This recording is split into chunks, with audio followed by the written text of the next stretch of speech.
Bonjour à chacune et à chacun. Voilà, donc on est bien sur ce temps d'échange et j'espère qu'il sera utile pour vous. En tout cas, je vais essayer de m'y efforcer au long de cet après-midi, donc jusqu'à 16 heures. Donc, comme vous l'avez évoqué, on aura donc 4 temps. On est bien sur le même temps, au sens où il y a un premier temps de mon intervention que je vais avoir à peu près sur 45 minutes maximum. On se donne quelques minutes ensuite de questions et puis d'éclairage que je pourrai apporter aux questions ou remarques que vous pourrez faire. Et si j'ai souhaité pouvoir avoir une intervention en complément, c'était pour dans le même fil du sujet. C'est pas pour faire intervenir Voisin Malin en tant que tel, c'est pour apporter un éclairage sur ce sujet du partenariat dans l'espace public. Et je trouvais intéressant de regarder un aspect concret de partenariat mené dans le cadre de gestion urbaine sur un territoire, mais on en parlera tout à l'heure. C'est une illustration qui va compléter en fait l'intervention qui est la mienne, et donc qui est la même intervention que nous allons porter sur ces 2 heures-là. Le support que vous avez, effectivement, comme vous le disiez, Madame Arnoulet, il est à vous, donc vous pouvez prendre quelques notes s'il y a au fil des slides pour pouvoir poser les questions que vous souhaiterez, mais bien sûr, ce support sera à vous. Il est partagé, bien entendu, pour vous. Alors, juste quelques mots pour dire d'où je parle. Donc, je suis dans le cabinet Frégali Conseil que j'ai créé fin 2020, après avoir co-dirigé un autre cabinet pendant 16 ans. Frégali Conseil, donc vous le voyez, c'est un cabinet qui a, et si je l'évoque là, c'est parce que c'est un lien avec notre sujet d'aujourd'hui, hein, c'est pour ça que je vous en parle. La mission de Frégali Conseil, c'est d'accompagner ce que je faisais depuis déjà quelques années, mais qui c'est maintenant mon cœur d'intervention sur les années qui sont devant moi, c'est d'accompagner la mise en œuvre concrète des valeurs républicaines qui sont pour moi, en tout cas c'est ce que je porte, ce ciment de notre société qui me semble faire sens et qui fait le lien entre les uns et les autres, les différents acteurs, j'ai envie de dire les différents partenaires qui font l'action publique sur les territoires. Voilà, donc comme vous le voyez, mon métier aujourd'hui, c'est d'accompagner ces écosystèmes d'acteurs. Je vais y revenir pendant le temps de cet échange pour justement y inscrire cette dynamique partenariale et participative qui me semble être des ferments importants et des ingrédients importants pour réussir l'action notamment dans l'espace public. Donc, je suis praticien et formateur sur ce champ-là de la participation et donc je veille effectivement à mettre en place des démarches d'études, d'évaluation et d'appui à la conception de politiques publiques qui associent les partenaires les plus larges et les habitants et les usagers. Alors, quelques missions que vous avez un peu ici qui sont en cours, que je cite effectivement, donc de missions qui sont d'actualité, c'est démarche participative d'évaluation des contrats de ville qui est en cours, hein, puisqu'on est bien sur ce champ-là de la politique de la ville et du renouvellement urbain, c'est un peu un des champs qui seront les nôtres. Voilà, ce que je fais en Haute-Garonne, c'est du même ordre, c'est pas le même sujet, c'est les mobilités dans un territoire qui est plutôt rural, où tout l'enjeu, c'est là aussi d'accompagner l'écosystème des acteurs pour pouvoir favoriser une mobilité concrète, améliorée pour les habitants. Et puis voilà, vous avez différents autres axes de partenariat, d'intervention que j'ai sur une cité de l'emploi. On en avait une sur Nancy de mémoire. Et puis sur le renouvellement urbain, où j'interviens depuis 5 ans sur la formation à la fois des habitants, des conseillers citoyens, mais aussi des professionnels pour pouvoir inscrire la participation dans les politiques publiques. Et puis j'ai rajouté une mission récente à laquelle je vais faire référence à quelques reprises dans cette intervention. C'est le bilan que j'ai piloté, le bilan triennal de l'utilisation de l'abattement TFPB. Donc la TFPB, je vais dire un peu ce que tout à l'heure, hein, donc pour le moment, c'est intéressant. Il y a 4 lettres sans voyelles, donc c'est très bien pour le Scrabble. Il y a des lettres intéressantes. Mais plus sérieusement, c'est un outil, vous verrez, qui est intéressant et qui justement peut venir être un levier important dans les quartiers prioritaires, là où il y a du logement social, pour en faire un levier d'action et d'action partenariale. Voilà, alors je propose pour avancer, de commencer par vous donner un petit peu ce qui fait sens pour moi et ce qui va alimenter, ce sera un peu le terreau de mes différentes interventions que j'évoquerai tout à l'heure sur la manière d'aborder le partenariat dans l'espace public. Donc, un premier point important qui n'est pas une porte d'entrée pour vous, mais qui n'est pas toujours évidente dans les territoires, c'est de se dire l'espace public, l'aménager, l'occuper, l'animer, le gérer. Est-ce que c'est une finalité en soi ou est-ce que simplement c'est un moyen pour un projet qu'on doit porter? Et parfois, je vois qu'on passe je vois en tout cas des territoires sur lesquels on agit dans l'espace public, mais où la réflexion de se dire pourquoi on agit n'est pas toujours travaillée très fortement. Donc, je pose juste ça comme une question sens où l'espace public, effectivement, c'est un sujet d'attention majeur pour les habitants, pour les usagers, qui ne sont pas du quartier, mais qui interviennent et qui circulent ou passent dans l'espace public. C'est vraiment un lieu de vie majeur du quotidien. Donc, c'est un enjeu important à regarder de près et où faire des choses dans l'espace public n'est pas forcément suffisant comme moteur, de mon point de vue. Et je vais y revenir tout à l'heure. Euh, L'espace public, c'est vraiment un lieu aussi très intéressant en termes de capacité sans frontières de faire la proximité, d'avoir une relation directe avec les habitants, avec les usagers. Et c'est vraiment aussi, et c'est un lieu, et vous l'avez, je crois, pu l'aborder lors de votre conférence précédente, un lieu de vivre ensemble au quotidien, même momentané quand on est usager et qu'on passe dans un territoire. Donc il y a vraiment c'est vraiment un enjeu fort qui mérite vraiment d'être pas uniquement un lieu de faire sans forcément se dire pourquoi, mais c'est un lieu de se dire pourquoi faire. Et parfois, effectivement, ce que je vois aussi, c'est que l'espace public peut être aussi considéré, alors on l'a connu dans le premier programme de renouvellement urbain, vous savez, il y avait un peu ces frontières entre les différents propriétaires d'espaces fonciers, à qui et quoi, et donc qui doit faire quoi. Et finalement, parfois, l'espace public peut être regardé comme une zone grise, finalement, de l'action publique, comme un entre-deux, un peu vide, et qui n'est pas forcément considéré comme un lieu de stratégie à part entière. Et aujourd'hui, alors on l'a vécu avec ce qu'on vient de vivre et ce qu'on vit encore dans ce contexte sanitaire un peu compliqué, le confinement qu'on a vécu, on s'est rendu compte à quel point l'espace public était un lieu important, majeur, un lieu stratégique très important pour pouvoir vivre et vivre aujourd'hui. Un autre point d'attention, hein, je vous donne quelques petits repères qui vont éclairer un peu ce que je vais vous dire.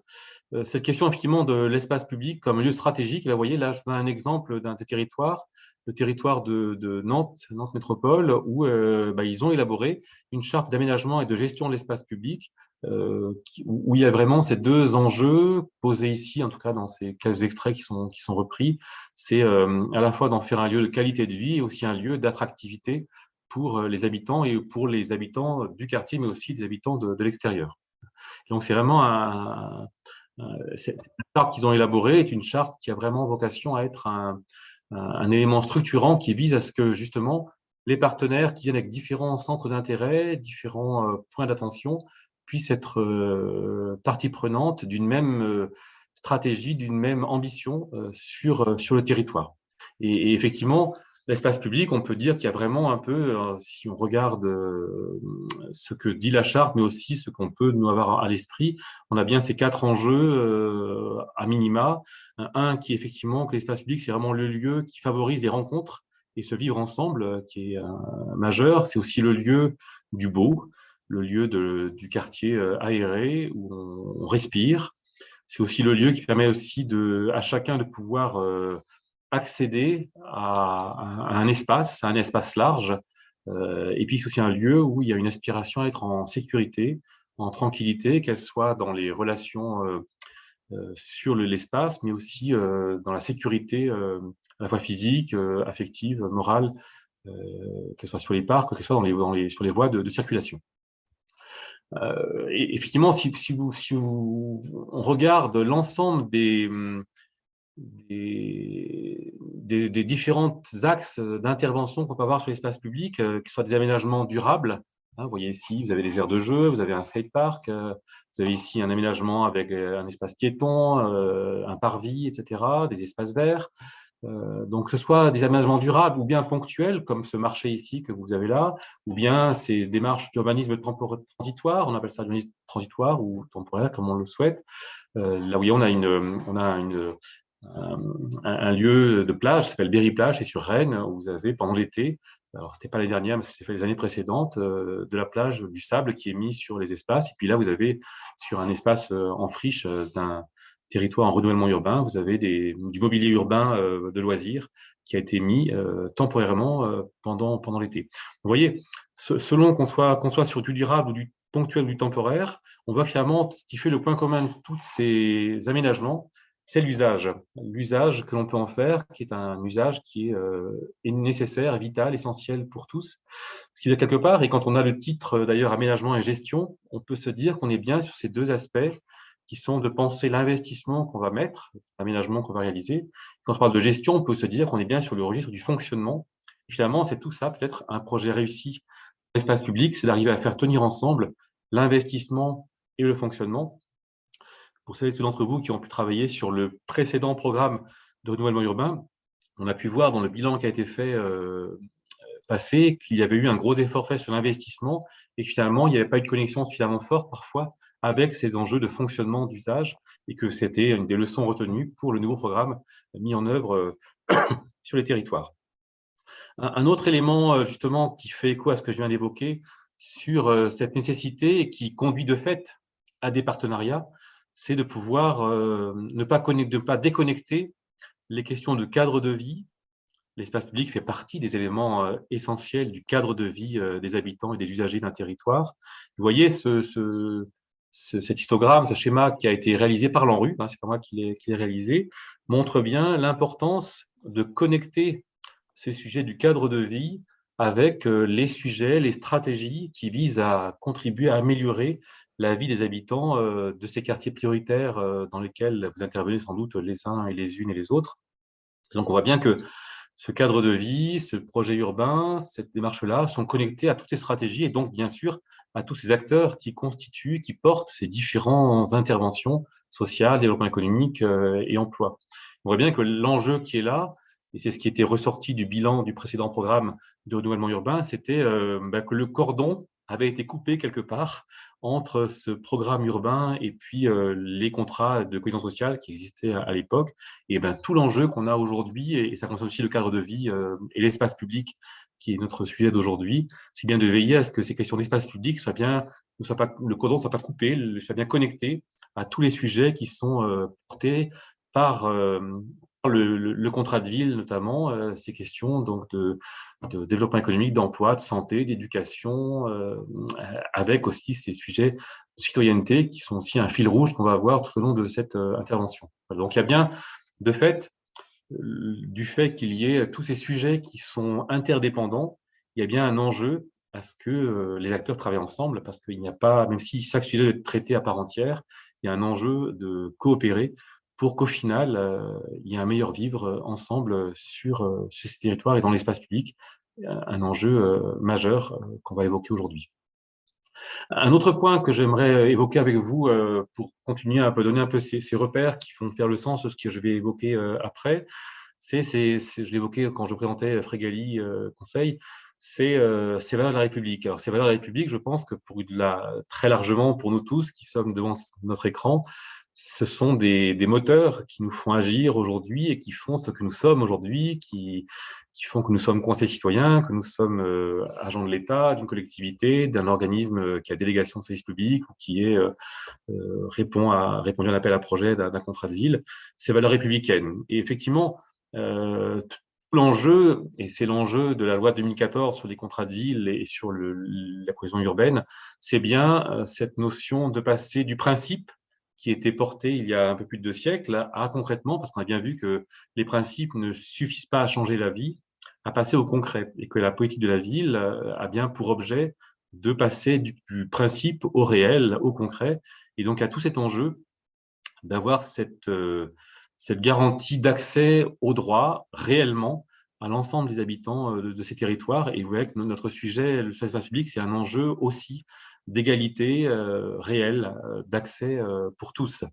Et on voit bien que, et ça va concerner justement cette question du partenariat, l'essence de la politique de la ville, c'est bien d'articuler tous les acteurs qui mettent en œuvre ces politiques républicaines, qu'elles s'appellent éducation, qu'elles s'appellent justice, qu'elles s'appellent action sociale, qu'elles s'appellent développement économique, emploi, etc., qui sont ces politiques de droit commun qui ont vocation à toucher tout le monde, et bien de faire en sorte qu'elles touchent vraiment tout le monde dans une logique un peu d'égalité d'accès à ces politiques publiques.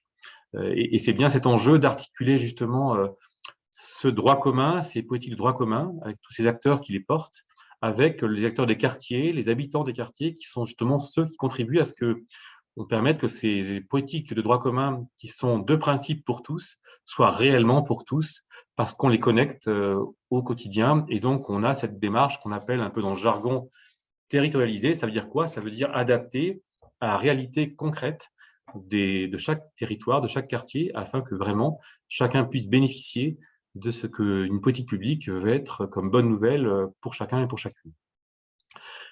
Alors, quand je parle de droit commun, juste quelques instants, vous allez voir comment concrètement ça marque bien cet ancrage partenarial fondamental, essentiel, qui fait partie de l'ADN de l'action publique et notamment dans l'espace public. Un exemple, alors qui est fictif, peut-être ça vous reconnaîtrez des éléments dans vos territoires, mais ça n'a pas du tout vocation ni à stigmatiser quiconque, mais juste voilà, c'est un exemple pour se donner un peu un repère sur concrètement comment est-ce qu'il y a un vrai enjeu de coopération partenariale qui se joue quand on pense notamment à une action dans l'espace public? Vous avez un exemple ici de dépôt d'ordures sur la voie publique avec des conteneurs qui sont mal utilisés, des déchets en pied d'immeuble, où il y a des groupes de jeunes parfois qui sont présents et qui posent, en tout cas qui peuvent être sujets d'inquiétude parfois pour les habitants. Et puis, on voit qu'il y a un enjeu d'entretien du quartier, un enjeu de sensibilisation au développement durable, un enjeu de gestion de déchets et de tranquillité. Et je vois quand j'évalue les contrats de ville, parfois, je vois qu'il y a question d'entretien du quartier et de sentiment de sécurité, de tranquillité, ce sont souvent des sujets qui sont connexes, qui vont ensemble.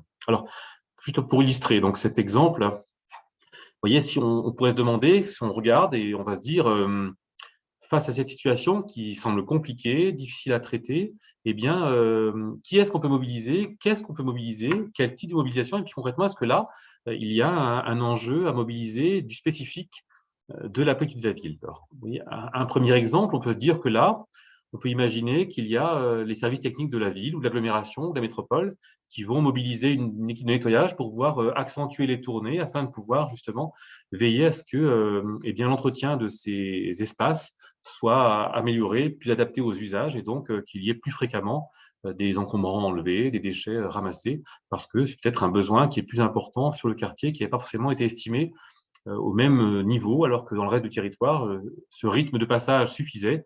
Là, il y a un enjeu d'accentuer la collecte pour voir si ça peut être ça une des solutions pour améliorer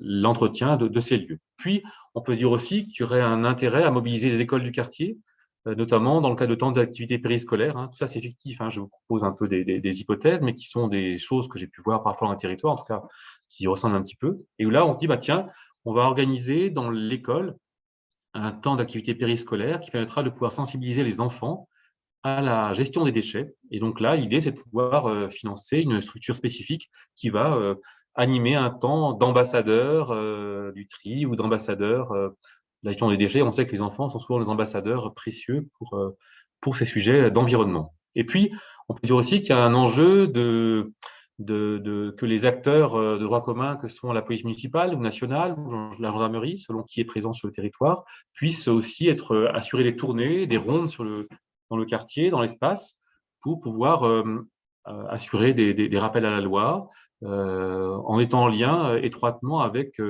les acteurs politiques de la ville pour justement pouvoir regarder les effets que ça peut produire, notamment dans le cadre d'une instance aussi qui est partenariale par nature. Vous voyez, là, on a aussi un autre axe qui est posé, et puis on se dit, c'est un enjeu aussi, si les jeunes sont en bas d'immeuble, de pouvoir aussi les rejoindre, les accompagner pour qu'ils puissent aussi peut-être retrouver une activité différente que celle du bas d'immeuble. Et donc, il y a une idée d'expérimenter l'action d'une association pour rejoindre ces jeunes et être un relais avec le droit commun. Et puis enfin, on peut aussi imaginer d'associer le ou les bailleurs à la fois sur le classique de l'intervention localisée du correspondant local du bailleur pour pouvoir échanger ce sujet de déchets qui préoccupe manifestement les habitants dans cet espace, ce quartier, et puis le service communication qui pourrait avoir une campagne de communication dans les boîtes aux lettres. Voilà. Pour faire court, si on regarde juste simplement ce panorama, on voit bien qu'un acteur tout seul, il échoue. En tout cas, il ne peut pas réussir à améliorer durablement la situation de cette difficulté qui a été identifiée peut-être par un diagnostic en marchant avec les habitants du territoire. Et donc, c'est vraiment la conjugaison des acteurs de droit commun, des acteurs expérimentaux, des acteurs des quartiers, qui peut être donné une chance dans la durée à apporter des réponses qui construira un espace public mieux vécu par les habitants du territoire. Donc, vous voyez, là, on voit bien concrètement l'enjeu d'être ensemble pour pouvoir apporter des réponses que tout seul, on ne pourrait pas apporter avec la même efficacité et la même force. Un autre point que je voudrais évoquer justement sur l'importance essentielle pour pouvoir, et j'en aurais terminé sur cette dimension qui donne un peu ce terreau de ce que je vais vous dire juste après, c'est comment faire vivre ces valeurs républicaines. Alors, je l'ai évoqué par ces différentes interventions partenariales. Il y a un enjeu important aussi de pouvoir articuler, et je crois que c'est un point important aussi, si on veut avoir un partenariat qui joue, qui apporte vraiment un plus dans la gestion des projets dans le territoire, notamment dans l'espace public, c'est bien d'associer, d'articuler ces trois expertises qui sont les trois couleurs partenariales importantes: l'expertise stratégique, l'expertise technique, des services, des techniciens, des professionnels, et puis l'expertise du quotidien, l'expertise de vie, d'usage des habitants, qui sont les trois champs d'expertise partenariale indispensables, de mon point de vue, pour qu'un projet puisse fonctionner et qui se joue, bien entendu, dans l'espace public. Et c'est vraiment ces trois expertises conjuguées qui permettront de pouvoir être au plus près des besoins des habitants pour pouvoir construire une stratégie qui répondra au plus près et au mieux aux besoins des habitants, et puis d'en faire découler des actions qui auront, on peut l'espérer, l'opportunité d'apporter des réponses qui amélioreront l'égalité réelle d'accès à un espace où on vivra bien, que l'on soit dans ce quartier ou qu'on soit ailleurs.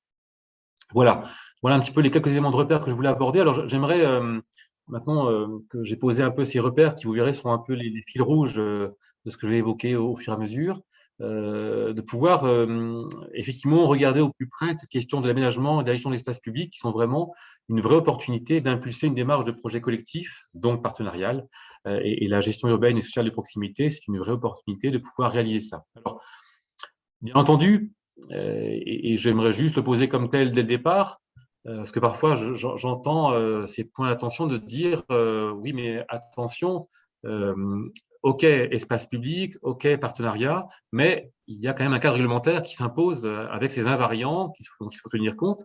Et bien entendu, quand on doit intervenir dans l'espace public, ce n'est pas un espace vide, un espace sans cadre. Et donc, il y a un enjeu de pouvoir se dire, si j'interviens ici sur tel territoire, je dois m'inscrire dans une politique publique qui a été construite, qui doit donner du sens, de la cohérence au territoire.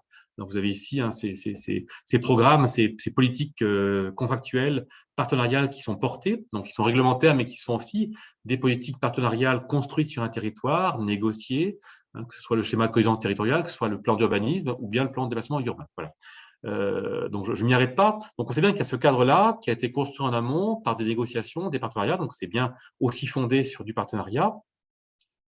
Effectivement, il faut juste se dire que ce cadre réglementaire, c'est un ingrédient, c'est pas une fin en soi, c'est pas un tout qui fait qu'on est bloqué, mais c'est plutôt un ingrédient de projet d'aménagement et de gestion de l'espace public qui, de fait, même s'il y a ces invariants, ces règles, ces obligations posées, il donne de nombreuses marges de manœuvre.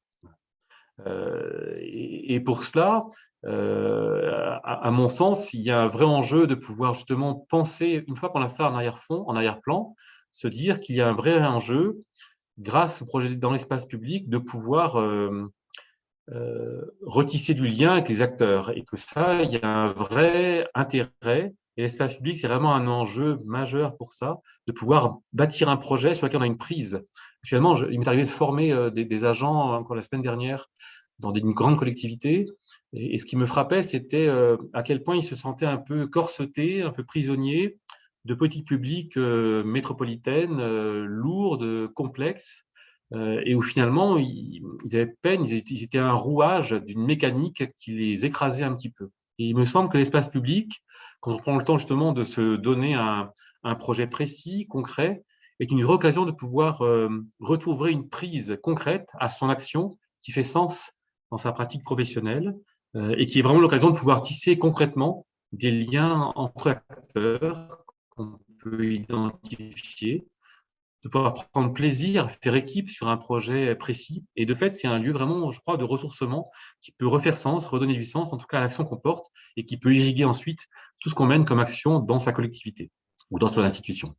Euh, Concrètement, pour se dire de quoi on parle quand on parle de gestion urbaine de proximité, on est justement sur ces six grands objectifs que vous connaissez sans doute, qui sont un, de pouvoir faire de la couture. On est là pour garantir la continuité du service public en l'adaptant aux réalités sociales et urbaines. Donc, il y a vraiment un enjeu de faire du lien entre les différentes actions et puis et puis les réalités du quartier.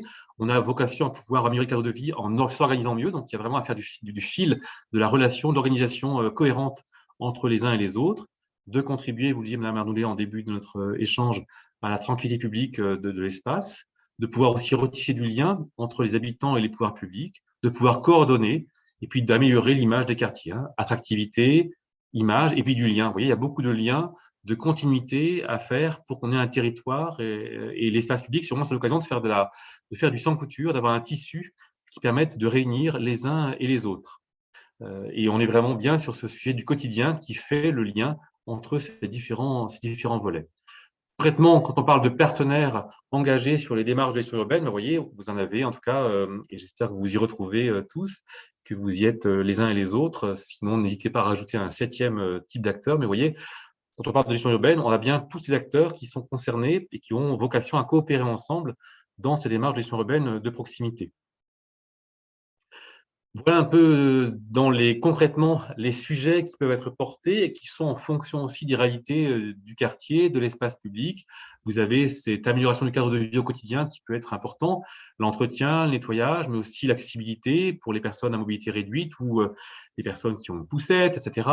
Les questions d'embellissement, les questions aussi d'environnement, de tri, de réemploi, les questions aussi, si vous avez des chantiers en cours, de gestion de ces chantiers pour qu'ils ne nuisent pas trop au quotidien justement des habitants, les questions aussi de coordination entre professionnels, les questions aussi de mobilisation des habitants dans le quartier pour qu'ils puissent aussi se saisir de sujets type jardin partagé, projet collectif, etc. Et puis, toutes ces démarches qu'on appelle un peu dans le jargon de prévention situationnelle, c'est-à-dire toutes ces actions qui permettent de pouvoir anticiper, de prévenir des actes qui pourraient faire que l'espace public soit un lieu où on soit moins tranquille. Voilà. Donc, il y a vraiment un enjeu là. Et donc, vous voyez, là, ce que je vous inviterais, simplement, c'est de regarder, vous dire, tiens, chez moi, dans mon territoire, où sont les sujets clés qui seraient des sujets de projets partenariaux sur lesquels il y a un vrai enjeu pour notre quartier dans l'espace public et sur lequel il y aurait peut-être un enjeu de coopération pour pouvoir réussir ensemble ce que tout seul, on ne pourrait pas réussir. Donc, concrètement, au final, on peut se dire que la gestion urbaine, c'est vraiment un sujet, une méthode partenariale qui permet de pouvoir effectivement construire une qualité de vie, un quartier attractif, un espace qui donne envie de s'y rendre, mais qui part tout le temps de cette démarche initiale qu'est ce diagnostic partagé des besoins. Justement, je vais y venir. La question du diagnostic, puisque vous avez si on veut vraiment partir du bon pied, c'est ce que j'ai mentionné ici, pour cette coopération partenariale, il me semble qu'il y a une étape à prendre en compte, à soigner très fortement, c'est la question du diagnostic. Je vais y revenir. Et concrètement, c'est de penser l'espace public comme un espace de projet.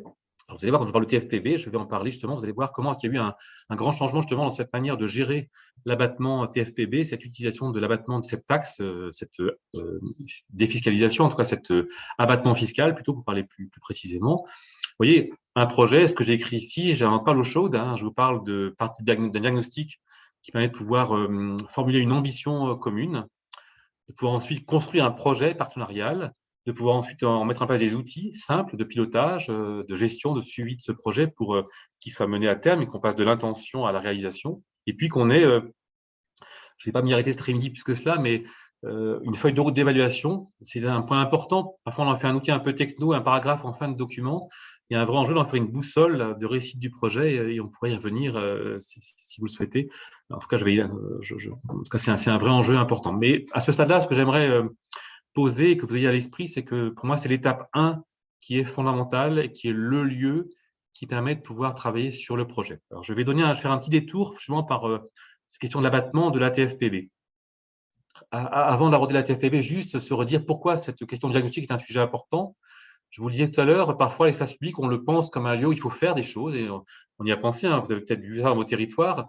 Après le moment du déconfinement en juin dernier, 2020, pardon, on s'est dit, allez, il faut faire des choses dans l'espace public pour que les habitants puissent profiter de l'espace public, respirer, et on fait. Et il y a vraiment un enjeu, avant de faire, de prendre le temps de se dire quels sont les besoins que l'on a et de prendre le temps de les formuler, de les partager à plusieurs.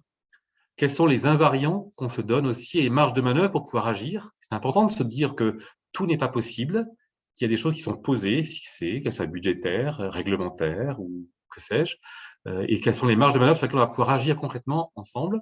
Et puis, au final, quelle ambition on veut partager. Voilà. Et je trouve, parfois, on se précipite trop dans le faire tout de suite parce qu'il y a urgence. L'urgence est toujours relative, de mon point de vue, et qu'il y a vraiment un enjeu de prendre le temps de se poser ces 3 questions que j'ai notées ici pour pouvoir ensuite avoir une vraie coopération partenariale qui prenne sens, qui permet de pouvoir monter un projet de qualité. Et je trouve que l'intérêt du diagnostic, c'est vraiment le moment justement où on n'a pas de décision à prendre tout de suite. On a d'abord à partager une photographie. Donc, qu'on soit habitant, qu'on soit élu, qu'on soit technicien, on a simplement à être tous au même niveau, d'essayer de partager un diagnostic des besoins, des atouts, pour pouvoir ensuite se dire quelle ambition on veut partager. Et puis ensuite, on verra bien, selon le temps dont on dispose, selon les ressources de temps, de budget, etc., de moyens humains, on saura ce qu'on peut réaliser. Mais si déjà on arrive à être d'accord sur, et à partager une vision commune, une ambition, après, la déclinaison se jouera en fonction des ressources. Mais il y a d'abord le temps à prendre d'identifier ses besoins. Donc, je vous disais, j'allais faire un détour par l'adaptation de la FPB. Et pour moi, c'est un enjeu important. Alors, juste quelques notions pour que vous puissiez, que vous ne pratiquez pas cette démarche-là depuis toujours. Donc, simplement se dire, alors, avant d'aborder ce point-là, l'abattement TFPB, donc c'est quelque chose c'est un dispositif qui a 20 ans. Donc, c'est un abattement de 30% de la taxe foncière sur les propriétés bâties, qui permettait de pouvoir, donc qui permet d'être, dont bénéficient les organismes HLM, les bailleurs sociaux qui sont dans les quartiers prioritaires de la politique de la ville, en contrepartie d'actions qu'ils ont à réaliser pour améliorer la vie des locataires, la vie des habitants du quartier. Alors, j'aimerais justement évoquer avec vous l'avant et l'après 2015, qui était un mois un peu charnière, et le bilan qu'on a pu réaliser l'année dernière a permis de pouvoir voir les avancées qu'il y a eu entre 2016 et 2019, après justement 2015.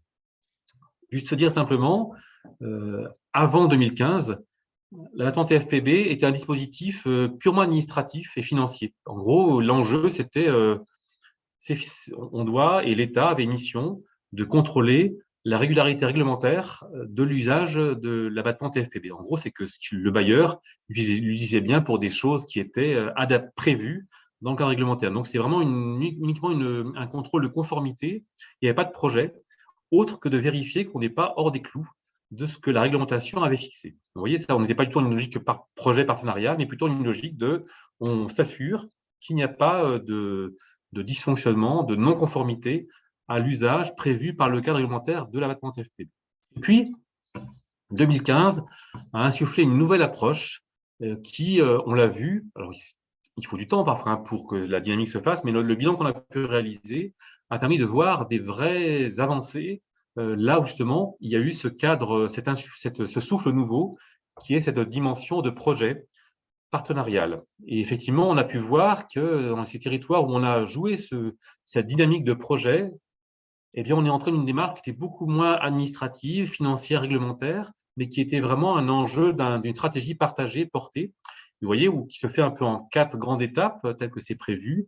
C'est de pouvoir associer les représentants des habitants, des locataires, amicales de locataires, mais aussi des gens conseils citoyens, de pouvoir réaliser un diagnostic. Alors là, dans ce cadre-là, un diagnostic en marchant, justement, puisqu'on est sur le cadre de vie du quartier.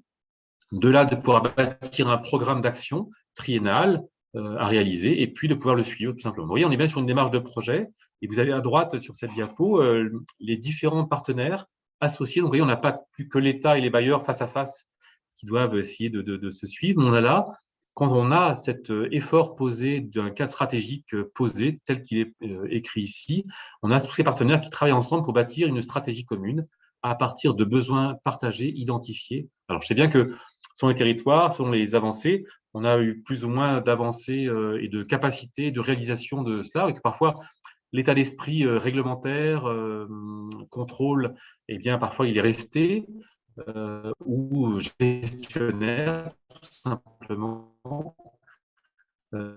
Mais on a eu vraiment des choses extrêmement intéressantes, et si vous le souhaitez, vous pourrez regarder dans le Vaucluse, vous avez des actions extrêmement intéressantes, partenariales, très fortes, qui ont été réalisées dans ce département, qui est un département assez pauvre, sur lequel les acteurs ont vraiment su travailler ensemble très fortement. Justement, tout l'enjeu, alors quand le cadre 2015 a fixé 8 axes possibles de mobilisation de l'abattement TFPB pour en faire un usage utile pour les habitants. Alors, soit on regarde ça avec la loupe réglementaire qui dit, voilà, il faut juste s'assurer qu'on est bien dans les clous et que donc on doit respecter ces 8 axes et les 8, tout complet. Et puis qu'on ne doit pas en sortir. Et puis, ou voir peut-être tel ou tel axe. L'enjeu, en fait, il n'est pas là. Si on a une approche partenariale, et là où ça a pu fonctionner un peu différemment selon les territoires, c'est là où on s'est dit, on a commencé par se dire, quels sont les besoins? Et ces 8 axes-là, ces 8 axes, pardon, ici, ont plutôt été utilisés comme une grille d'analyse pour n'oublier aucun sujet important dans le quartier, et donc de regarder, au regard de cette grille-là, quels sont les besoins prioritaires que l'on perçoit et que l'on partage avec les habitants, avec les bailleurs, avec la collectivité, avec les gens de l'État, etc., les partenaires locaux. Et on s'est dit, et de là, on détermine des priorités d'intervention. Et donc, il y a des territoires, vous avez une stratégie qui n'a pris en compte que 2 ou 3 de ces axes-là, parce que c'était là qu'il y avait un enjeu majeur. On n'a pas cherché à absolument tout remplir ou à tout faire, mais de se dire là, on met l'accent et on négocie ensemble pour mettre l'accent sur des priorités qui répondent à un diagnostic de besoin bien identifié. Et puis, et parfois, on a pu mettre en place des actions dans ces territoires-là qui jouxtaient plusieurs volets, qui étaient à la fois une présence de proximité plus forte, qui était on va faire de l'animation, et ça va contribuer de fait à la tranquillité résidentielle, parce qu'on voit bien que l'enjeu n'est pas qu'un enjeu, parfois, ça peut l'être, de vidéoprotection, parfois ça a été aussi de dire qu'il faut aussi occuper l'espace public pour contribuer à une tranquillité résidentielle qui soit la meilleure, parce que là aussi, la prévention fait partie du jeu. Donc, vous voyez, sur un même axe stratégique, on a mobilisé deux des éléments de cette grille d'analyse pour pouvoir réussir à améliorer cela. Et là où ça a marché dans les territoires, objectivement, dans ce qu'on a pu voir dans le bilan qu'on a réalisé, c'est là où il y a vraiment ce socle partenarial qui part d'un diagnostic partagé et qui ensuite se découle d'une stratégie et d'actions réalisées les uns après les autres. Alors, pour illustrer cela, quelques acteurs qu'on avait interviewés dans le cadre de notre bilan, vous voyez, qui prennent la parole et donc qui marquent bien l'avant et l'après 2015. Là, vous avez acteurs de l'État, délégués du préfet, qui est intervenu pour dire effectivement qu'ils avaient pu définir ensemble des priorités collégialement, ce dispositif avait permis d'ouvrir des nouveaux espaces de dialogue avec les bailleurs, alors qu'avant, c'était plutôt du frontal, compliqué. On a aussi des bailleurs qui se sont dit que quelque part, il y avait pour eux de la nouveauté dans le fait de pouvoir travailler avec les conseils citoyens. C'était pour eux quelque chose qui n'était pas du tout habituel. Et donc, il y a quelque chose finalement qui s'ouvrait sur une démarche de projet partenarial, alors qu'avant, ils avaient plutôt une démarche gestionnaire. Et puis d'autres, vous voyez ici, d'autres bailleurs qui évoquent aussi cet outil qui permet de pouvoir mettre en place des mini-plans d'action à l'échelle d'un quartier qui sont vraiment très concrets. Et souvent, c'est ça l'intérêt, c'est quand on part du diagnostic des besoins qui s'appuie sur l'usage, on a des plans d'action très concrets, très simples, mais qui ont une efficacité immédiate qui est très utile pour la vie dans le quartier et dans l'espace public. Et puis, vous voyez, et on voit effectivement des bailleurs qui expriment, là c'est le point d'après, qui expriment que leur métier a changé. Effectivement, on a des bailleurs, alors, on voit bien que cette double culture existe toujours, hein. Tout le monde n'a pas changé, on n'est pas dans le monde des bisounours. On voit bien qu'il y a, en tout cas, les bailleurs qui ont pu mettre en place des services qu'on appelle DSU, c'est des services de développement social urbain dans cette démarche de projet, qui ont eu des ressources dans ce cadre-là, parce qu'ils ont eu aussi les moyens de le faire. Et bien là, on voit que la démarche de projet dans le TFPB prend une autre allure et prend vraiment une dimension qui est vraiment favorable à tous et qui permet vraiment de faire des belles choses. On n'est pas uniquement dans la question du logement, de la location, la réhabilitation, mais qu'aussi on a une démarche de projet très concret dans les territoires. Et vous voyez concrètement, un exemple qui a été très identifié, parce qu'on avait fait le bilan au moment où on était en pleine crise sanitaire l'an dernier, et on a pu voir à quel point la TFPB a été l'occasion d'avoir un dispositif très réactif. Souvent, c'est compliqué, hein, l'action publique, c'est lourd, ça demande avant de déclencher les crédits, de devoir monter un certain nombre de processus hiérarchiques. La TFPB, c'est une ressource très active et le fait justement que les bailleurs savaient qu'il y avait une sorte de filet de sécurité qui était l'abattement TFPB, eh bien, ils allaient très vite. Dès qu'on avait fait un choix partenarial, j'ai vu souvent des actions qui, sous 15 jours, étaient lancées pour répondre à un besoin très précis. Il y a des questions de pauvreté, liées aux questions de précarité alimentaire, questions d'emploi, d'exclusion numérique.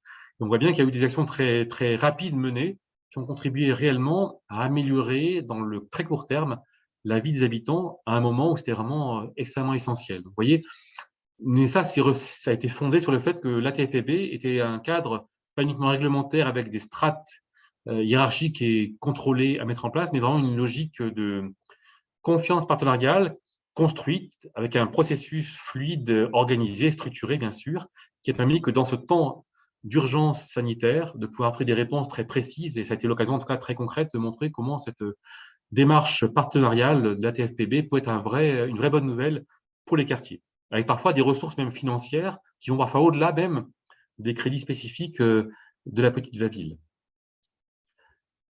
Voilà. Donc, ce que j'aimerais poser justement comme repères qui peuvent servir dans la TFPB, mais sur d'autres cadres, à mon sens, c'est un enjeu important de sortir, si on veut pouvoir avoir une démarche de projet sur l'espace public, de pouvoir sortir de la seule culture réglementaire, du contrôle, ou une culture seulement gestionnaire.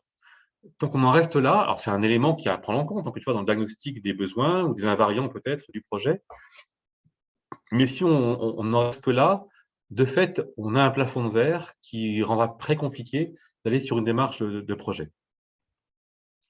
L'idée, c'est aussi de pouvoir de changer de posture en reconnaissant et en associant l'expertise de partenaires. Donc, il y a vraiment un enjeu de se dire, on sort du cadre pour accepter que d'autres apportent une expertise. Il y a un enjeu, effectivement, de mobiliser des ressources, et on l'a bien vu dans la TFPB, chez les bailleurs, là où il y a du temps, des instances, des moyens humains, on avance, on progresse. Et puis, de partir de l'usage. Ce qui me frappe souvent, alors parfois je parle avec un peu d'humour, et ne le prenez pas mal si vous êtes concerné, je parle parfois du syndrome du Master 2. Le Master 2 qui est formé, qui a appris et qui a une vision de la complexité des projets et des dynamiques et des politiques publiques. Et parfois, c'est tellement compliqué qu'on ne sait plus par quel bout prendre l'action publique pour la mettre en œuvre. Parfois, à partir de l'usage, ça permet tout simplement de simplifier les choses et de pouvoir agir concrètement. Et donc, il y a un enjeu de faire tenir ensemble tout ça, et c'est ça qui fera monter la montgolfière du projet pour réussir ensemble. Et puis, dernier point que je voudrais juste rajouter ici, que je vois comme souvent un levier, c'est l'échec. Alors parfois, je sais que ça vexe, quand je forme les conseils citoyens, ça les vexe quand je leur dis que l'échec, finalement, ça peut être un bon moteur pour qu'ils soient sollicités. Or, je me dis que parfois, on voit bien, quand on a essayé par soi-même, parce qu'on a appris de réaliser un projet, une démarche, une action, de construire une réponse, eh bien, tant qu'on n'a pas échoué, on a du mal à imaginer que d'autres peuvent nous aider à le réussir. Et j'ai vu à plusieurs reprises, je pense à un city-stade où la collectivité n'arrivait pas à trouver des solutions pour que ce ne soit pas un lieu de mal-vie. Eh bien, au troisième essai, elle a réussi à mobiliser le conseil citoyen ou les habitants pour chercher des solutions autres. Et j'aurais d'autres exemples à vous donner si vous le souhaitez, mais je crois que l'échec, c'est un très bon moteur parfois pour se dire, eh ben, j'y arrive pas.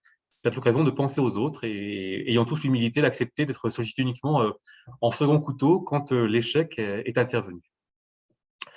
Je vais balayer rapidement, je vois le temps qui passe, mais là, c'est juste pour illustrer maintenant, on a posé un peu, pour moi, les points un peu clés des enjeux et des leviers partenariaux. Quelques exemples que je balaye, je vais passer rapidement, que vous pourrez relire dans le document, qui montrent concrètement des manières d'agir.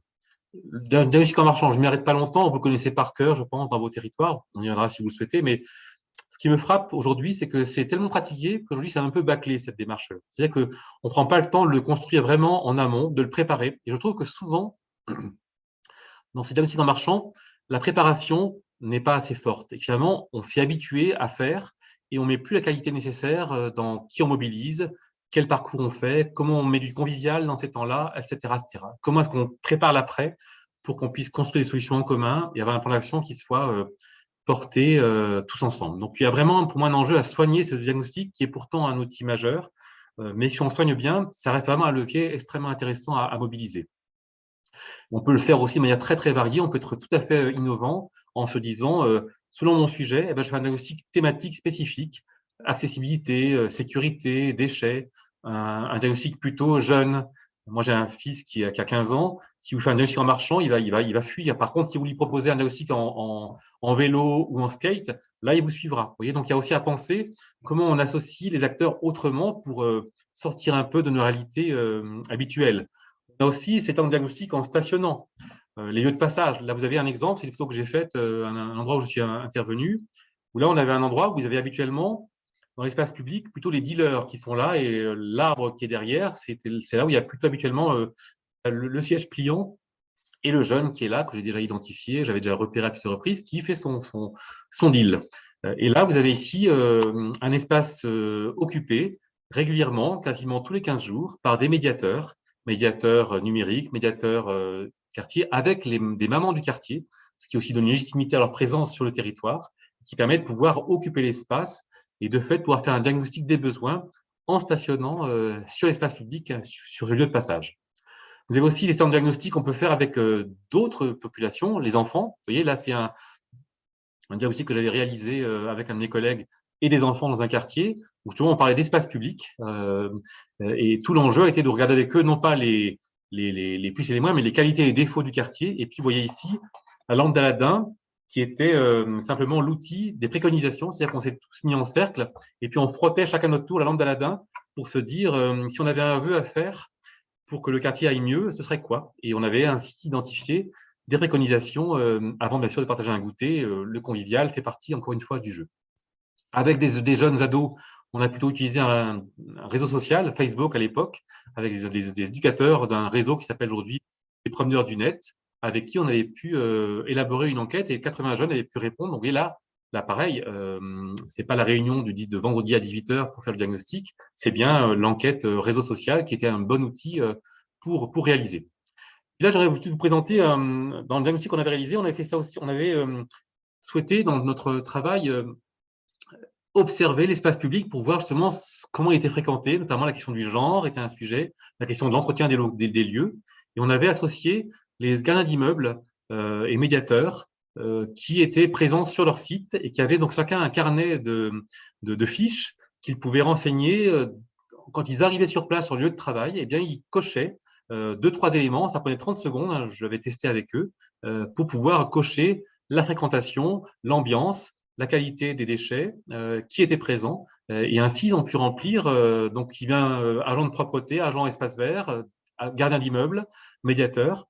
Et ils ont ainsi, dans chacun des quartiers, pu renseigner près de 1400 fiches qui ont vraiment servi au diagnostic et à l'observation des besoins. Vous voyez, on avait cette fiche-là, toute simple, donc on cochait quartier par quartier, rue par rue.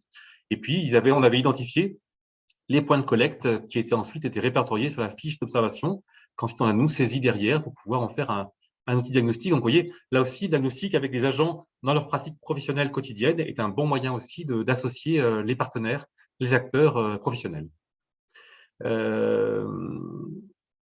Je vais passer ce point-là, juste pour dire simplement qu'un des enjeux importants, on pourrait y revenir si vous le souhaitez, c'est les habitants, partenaires clés. Parfois, le point de difficulté, c'est comment on les mobilise, les habitants, comment on les associe.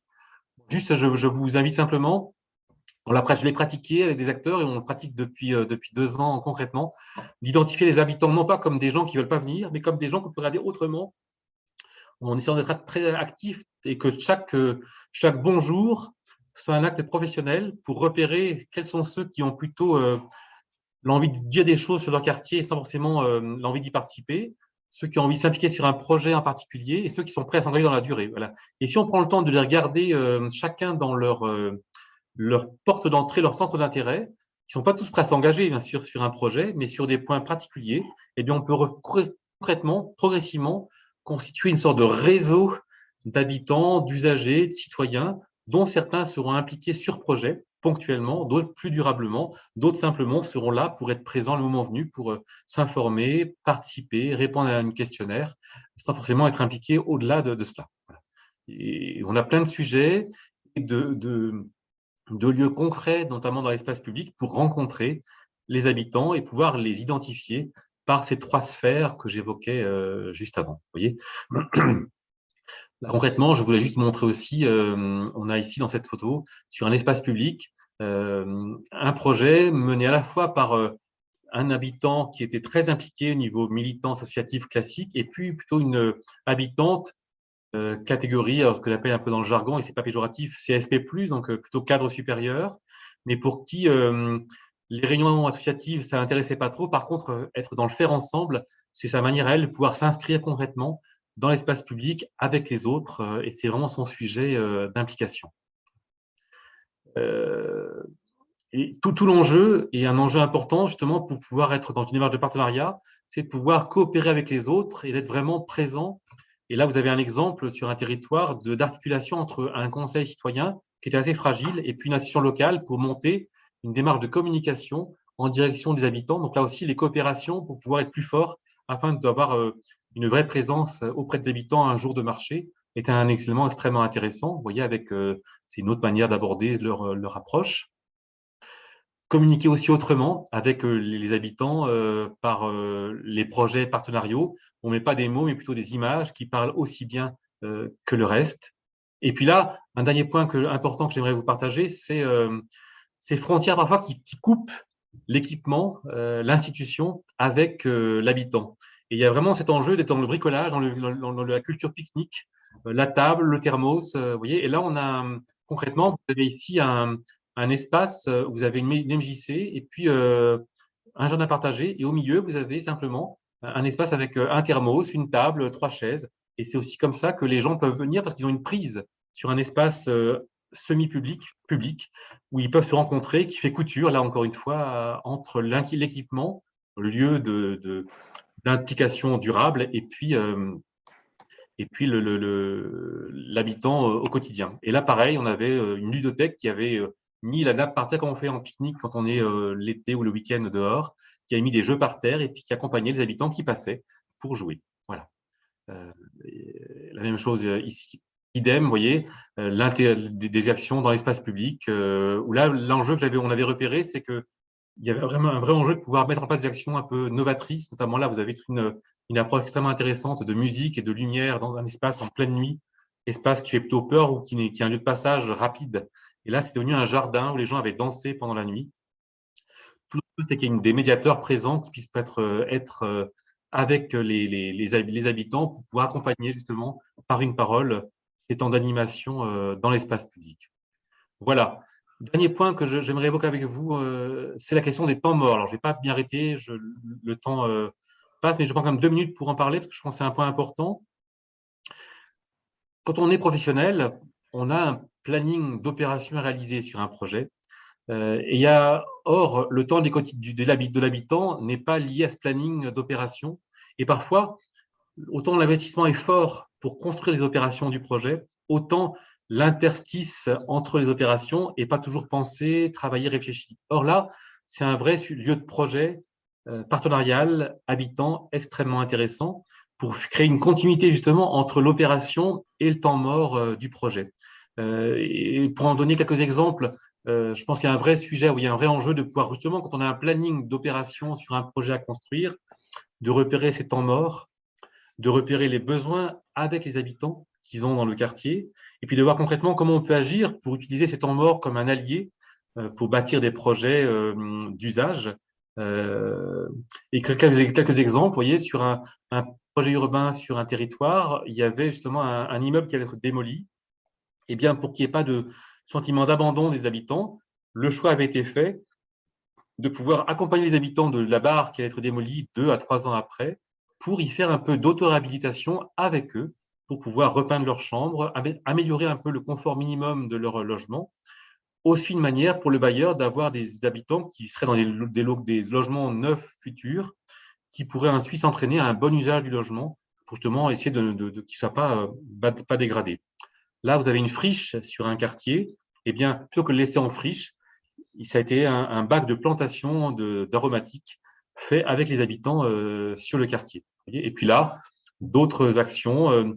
Après le déconfinement, à Corbeil-Essonnes, par exemple, vous avez vu un travail qui a été mené d'une fermière et sa basse-cour. On s'était rendu compte, dans le diagnostic des besoins sur ce territoire, que les habitants avaient du mal à descendre de l'immeuble pour venir dans l'espace public. Et bien, la fermière et sa basse-cour étaient l'occasion de pouvoir inciter les habitants à sortir de chez eux pour venir dans l'espace public. Vous voyez, concrètement, comment on peut utiliser l'espace public comme un lieu de projet pour gérer ces temps morts, ces moments un peu entre deux. Et dans le Tête Game Coup de Cœur, c'est plutôt un projet lié à la mémoire du quartier avant une démolition. Là aussi, occasion de pouvoir faire vivre les habitants dans ce moment qui était un peu un temps en suspension avant une démolition. Voilà. Pour terminer cette intervention, vous redire effectivement que pour moi, les éléments un peu clés, c'est, je vous le disais, ce qui peut être intéressant de pouvoir, alors c'est pas un peu iconoclaste de dire cela, mais de pouvoir partager les différentes situations d'échec vécues dans l'espace public pour se dire comment on peut travailler ensemble là-dessus. Se dire comment est-ce qu'on peut élargir et ouvrir son offre de services pour pouvoir coopérer avec d'autres. Peut-être se laisser aussi déplacer par des rencontres inattendues d'acteurs ou d'habitants qui ont des demandes particulières, voire pourquoi pas, et Voisin malin qu'on écoutera tout à l'heure, c'est l'occasion peut-être de se dire, tiens, comment un tel dispositif qui se développe aujourd'hui dans différents territoires au niveau national pourrait peut-être un levier intéressant à mobiliser. Il y a un enjeu effectivement pour cela d'accepter de pouvoir ne pas être tout puissant, de pouvoir passer le relais à un professionnel qui saura mieux faire que moi, tout simplement, pouvoir lâcher prise et pouvoir aussi être prêt à pouvoir expérimenter, ce qui veut dire pouvoir échouer aussi ensemble, pour pouvoir construire ensemble des projets au fil de l'eau. Et je terminerai par cette dernière diapo importante, c'est de se dire, et je vois que souvent c'est un élément important, savoir d'où on part chacun. C'est de se dire sa culture. Parfois, si on a plutôt une culture réglementaire, gestionnaire, c'est pas un mal. C'est un moment de se dire, est-ce que j'ai un tempérament plutôt à besoin d'un cadre sécurisant, une circulaire à appliquer, et c'est tout ça ma culture, ou bien plutôt je suis plutôt une culture feuille blanche qui aime bien partir des projets à partir de rien et à partir des gens. Et si on sait d'où on part, on saura d'autant mieux être ouvert à d'autres partenaires qui ont peut-être la culture qui n'est pas la sienne, mais on pourra se parler. Si on est une culture circulaire face à une culture de projet, si on n'arrive pas à se reconnaître comme chacun avec une expertise propre, eh bien, on va s'entrechoquer, être frontal et on aura du mal à se comprendre. Il y a vraiment cet enjeu fort important. Et puis, l'autre point important, à mon sens, c'est de se dire, si on veut faire participer ses partenaires, il y a un enjeu de regarder dans cette institution comment est-ce que moi, comment est-ce que mes collègues, mes services, eux aussi, ils sont pris en compte pour être partie prenante avec l'expertise technique, d'usage, stratégique qui est la leur. Et souvent, je vois que là où c'est mal vécu dans sa pratique professionnelle, on a du mal à s'ouvrir aux partenaires parce qu'on se dit que je dois faire avec les autres ce que moi, je n'arrive pas à vivre dans ma institution. Donc souvent, c'est un point, à mon sens, de relecture important à avoir comme gage et comme facteur de réussite d'une démarche partenariale réussie.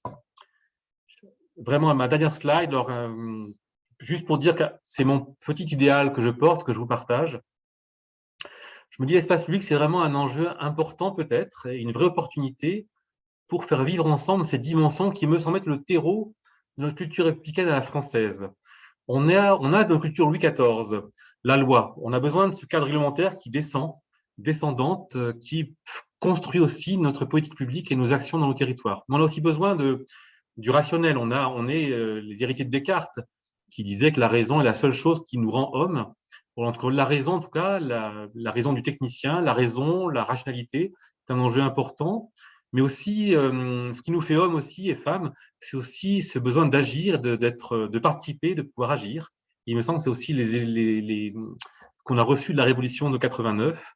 Il me semble que c'est ce triptyque ensemble qui est la culture forte de notre République à la française, à mon sens, et c'est peut-être là qu'il y a un vrai enjeu, il y a un vrai terreau d'une dynamique partenariale, contractuelle, qui peut permettre de bâtir des projets partagés, et que c'est là, à mon sens, que la porte d'entrée pour que ces trois cultures vivent ensemble, eh bien, c'est d'abord de partir du diagnostic partagé pour une ambition commune, et c'est là, à mon sens, le socle d'une dynamique partenariale qui peut vraiment être une vraie dynamique qui nous portera. J'en ai terminé. Pardon d'avoir été un petit peu long, mais voilà, maintenant, je vous laisse la place aux remarques, aux questions, avant que, justement, on ait un exemple concret que Flora nous présentera sur une action menée en Île-de-France, donc pas dans votre territoire, mais en Île-de-France, où ils ont justement essayé de mettre en place, dans l'espace public, une action partenariale que je trouvais intéressante à partager avec vous. Donc, moi, je suis Flora Rossi, directrice territoriale au sein de l'association Voisin Malin. Et en fait, dans mes anciennes fonctions, toujours au sein de l'association, j'étais responsable de site, donc sur un poste très terrain, à Aulnay-sous-Bois, c'est une commune du 93, hein, donc Seine-Saint-Denis dans l'Est parisien. Et dans ce cadre-là, j'ai monté une mission autour du jet de pain et de déchets par les fenêtres. Simplement en introduction, donc l'association Voisins Malins, c'est une association nationale qui recrute et salarie des habitants des quartiers populaires. Ce sont eux les voisins malins. Donc, ils sont en CDI chez nous à temps très partiel, à peu près 19 heures par mois, pour mener des campagnes dans leur propre quartier, d'information et de sensibilisation sur des sujets du quotidien qui peuvent être sur du cadre de vie, de l'habitat, la santé, l'éducation, etc. Donc, je vous présente pas plus l'association parce que c'est pas l'objet aujourd'hui, mais plutôt qu'est-ce qu'on a fait sur ce territoire. Donc, en fait, il y avait un interbailleur qui s'est créé. Donc, 3 bailleurs se sont associés pour créer le collectif Mieux vivre ensemble, suite à vraiment un constat, Paul en parlait tout à l'heure, un constat partagé sur un énorme quartier, un double quartier même, d'abandon, de pain, de détritus sur les espaces publics.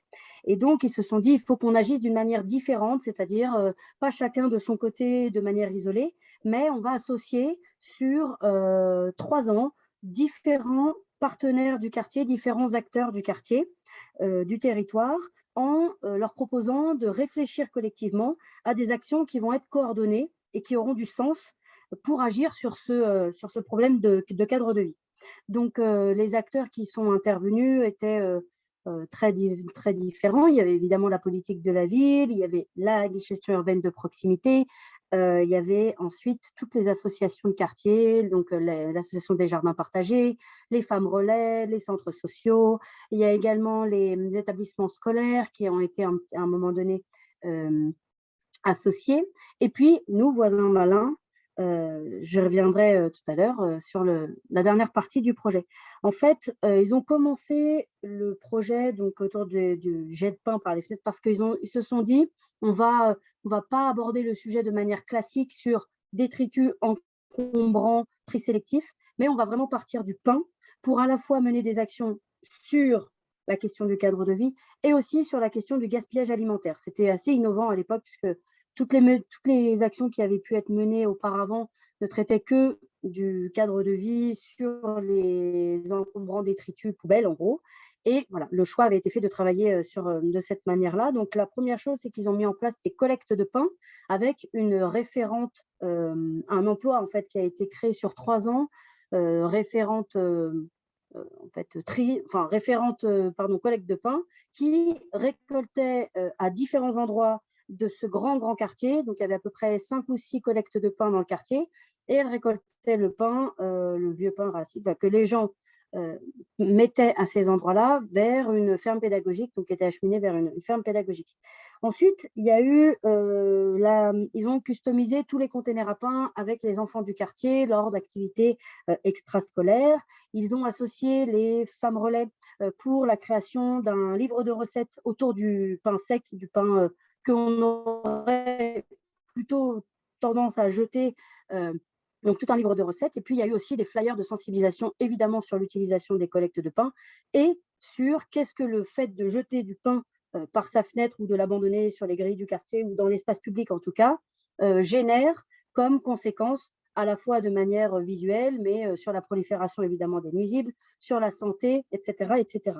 Et en fait, donc chaque année, chaque année, il y avait des actions différentes mises en place par les différents acteurs, comme je vous le dis.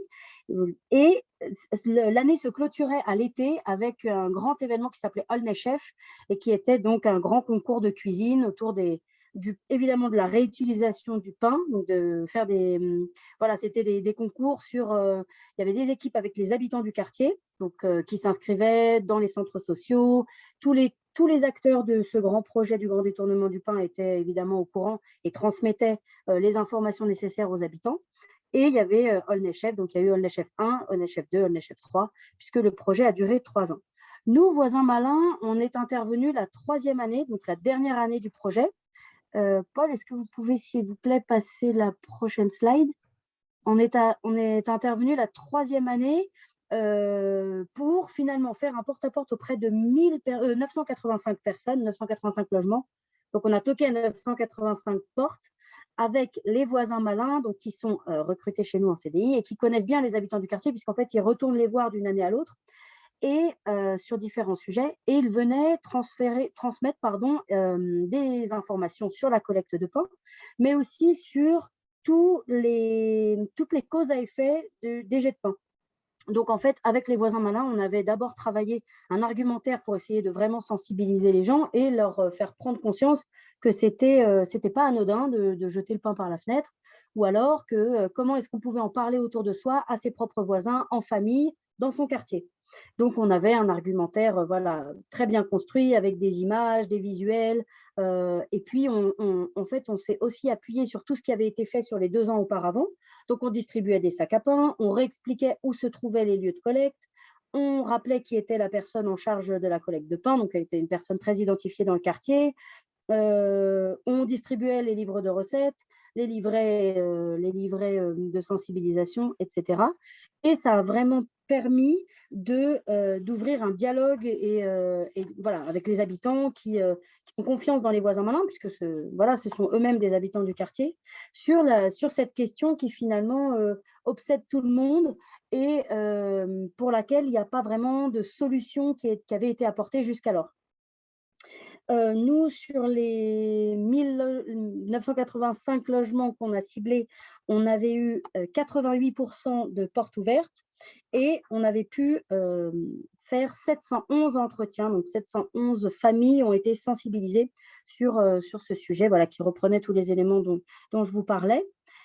Ce qui montre bien qu'il y avait voilà, cette relation de confiance qu'on avait pu instaurer. Et puis, c'était aussi le moment de sa clôture. Notre mission a un petit peu clôturé le projet pour revenir sur tout ce qui s'était passé et réexpliquer aussi aux habitants quels ont été les acteurs investis sur le projet, de quelle manière, à quel moment, et, euh, et voilà, leur donner des astuces très concrètes sur la réutilisation du pain, comment l'idée de, enfin, calculer les économies qu'on fait quand on en achète moins, le congeler, ne demander qu'une demi-baguette, etc., faire de la chapelure. Enfin, il y avait plein de petits trucs et astuces très concrets, mais ça, c'est voilà, ce qu'on fait toujours sur chacune de nos missions quand on apporte des informations aux gens, c'est de leur donner des solutions pour la suite.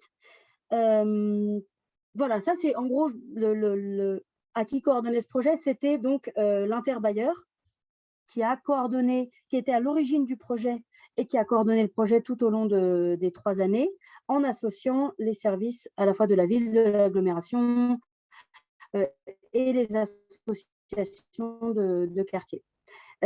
Pour peut-être conclure, puisque je crois que je vous ai dit l'essentiel sur la présentation vraiment de l'action, les conclusions vraiment sur la mission Voisin Malin, nous, ce dont on s'est aperçu, c'est que c'était vraiment l'argument financier qui touchait les gens et qui, quelque part, leur faisait vraiment prendre conscience de ce que ça pouvait générer comme dégradation et comme coût, en fait, comme surcoût de jeter le pain. Et on s'est aperçu que la plupart des habitants n'avaient pas forcément conscience des relations de cause à effet entre à la fois sanitaire, donc financière, sur l'image du quartier que ça pouvait avoir. Donc finalement, et aussi le fait de rappeler que c'était une action interpartenariale sur la longue durée, ça leur permettait de comprendre qu'il y avait vraiment des choses qui se faisaient dans le quartier avec des acteurs investis et pas de manière isolée. En gros, les habitants nous disaient, bah, c'est bien, c'est pas seulement le bailleur qui fait une action bailleur, mais on voit bien que vous travaillez avec les différentes associations, avec les services de la ville. Donc, voilà, l'idée d'un grand projet mené par différents partenaires sur le territoire. Et ça, c'est vraiment la conclusion, je dirais, de tout ce projet, c'est que on ne peut pas aborder, en tout cas, des sujets de cadre de vie seuls ou de manière isolée ou cloisonnée avec un ou deux services, mais voilà, vraiment le fait d'associer tous les partenaires et de s'appuyer sur les différents savoir-faire de chacun, sur les spécialités de métier et puis sur les domaines d'intervention. Il y a vraiment, si on prépare le sujet en amont et qu'on prend le temps de le faire, il y a beaucoup d'actions à mener qui finalement ont des répercussions très directes sur les habitants et pour lesquelles il y a des effets positifs. Donc c'est la clé de réussite, c'est celle-ci. Et puis une deuxième clé de réussite, puisque finalement ça a marché pendant 3 ans et on s'est aperçu, donc le revers de la médaille, l'échec de cette mission, si je peux dire ainsi, c'est qu'en fait, à partir du moment où il n'y a plus la collecte de pain, quelques mois après, on s'est aperçu que, de nouveau, Voilà, il y avait c'est ce que disait l'intervenante tout à l'heure.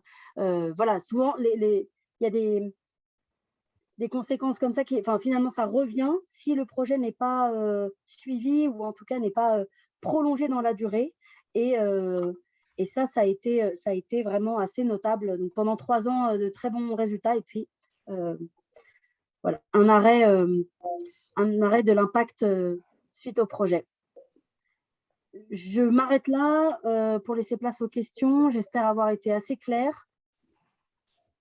Je ne sais pas si quelqu'un veut encore s'exprimer. Sinon, on tend vers la fin de ce temps qu'on a eu ensemble aujourd'hui. Je peux juste simplement je le mettrai dans le support, Bien si ça peut sûr. être utile pour vous. On n'est pas sur l'espace public, mais il y a 5 ans, maintenant ça s'appelle l'Agence nationale de cohésion des territoires, c'était avant le CGET, et on avait été amené à travailler sur un travail d'identification des dynamiques de coopération entre l'association de l'emploi, entre le service public de l'emploi et sur les acteurs politiques de la ville. Pour une part, il y a des leviers qu'on retrouve dans ce guide qu'on avait élaboré il y a 5 ans, que j'ai repris pour une part d'entre eux dans ce que j'ai évoqué depuis tout à l'heure. Donc, ce guide-là, il est téléchargeable sur le site du CEREC. Donc voilà, je l'ai juste mis ici pour information, c'est utile pour vous. C'est un petit guide qui peut donner des repères, à la fois des fiches pratiques de réalisation et des points d'analyse sur les modes de coopération d'acteurs dont vous retrouverez une certaine part dans mes propos de tout à l'heure. Voilà, c'était juste pour info.